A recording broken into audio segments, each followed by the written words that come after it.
Hello everyone, I'm your host Rodney, and today I will be showing you the basic steps on how to use Wini Demo version 0.02. This is a major release for us, so we are really happy to announce it and show off its new features. For starters, be sure you have your setup file and a folder to extract it to. Not much has changed in terms of the installation process, but likewise, be sure to have a folder and you want to be able to know exactly where you're extracting it to. I'm going to use my folder I have here as an example to show you. Now let us install Wini to see exactly what it does. Installation complete, we should now be able to see all of our files in this folder.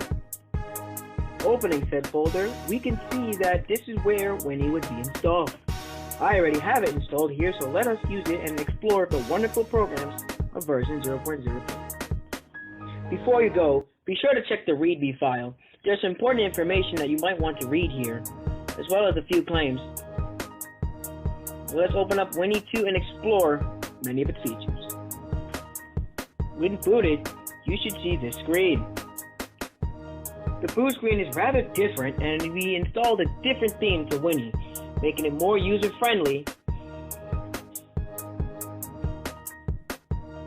Now then, let us explore the programs that we've added as well as the new background theme. If you haven't already noticed, the background screen and forefront screen pays homage to the days of the installations of Windows 9X and 2000.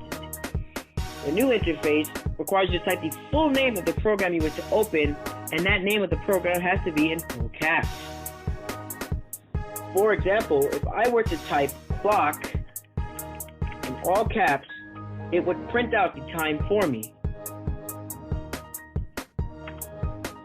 When you restart Wini, you'll notice that it will take you right back to the home screen. Keep in mind that each time you start an application, when that application's function has finished running, you will have to restart Wini.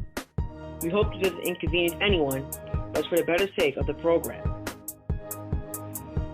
We didn't create a text file, but I'm going to create one in the instance that we did to show you what would happen if we were to type reprint.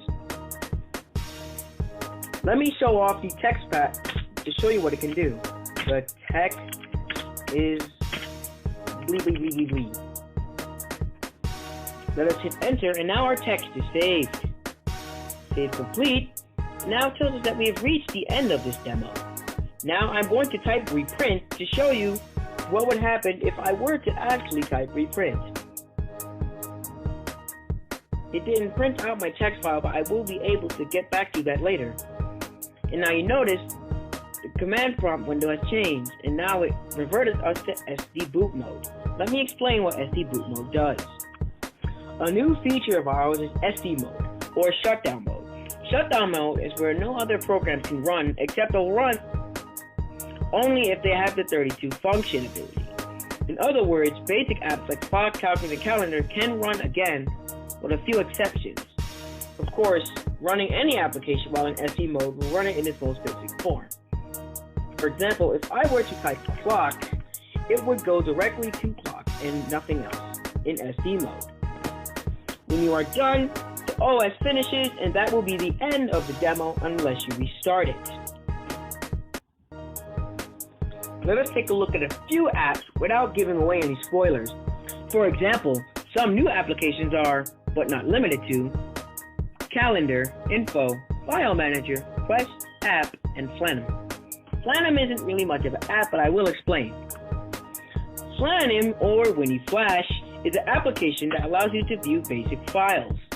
For example, I can view certain animations that we have created for you. In future versions, you'll be able to create your own animations, but that feature is limited. We've created a test file to prevent any spoilers. So let me show you what happens when I type test.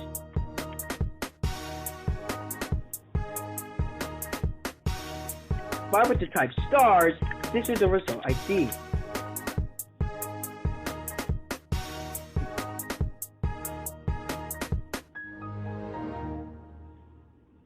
When you're finished your animation, it should say end of file, and now you will boot into SD mode. You'll know SD mode is booted when you see that it says you've reached the end of the demo. The demo hasn't actually ended, it's only asking you if you wish to reprint your file. If reprint is typed incorrectly, your file will not be printed. So keep that in mind. Otherwise, press enter to prevent a crash or otherwise any other errors. Now, SD mode should be in black and green to pay homage to some other thing.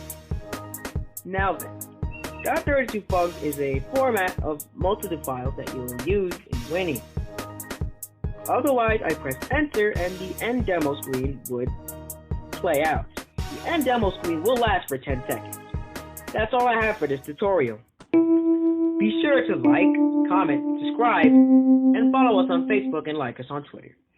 This has been the Wini OS development team, and I'm your host, Rodney.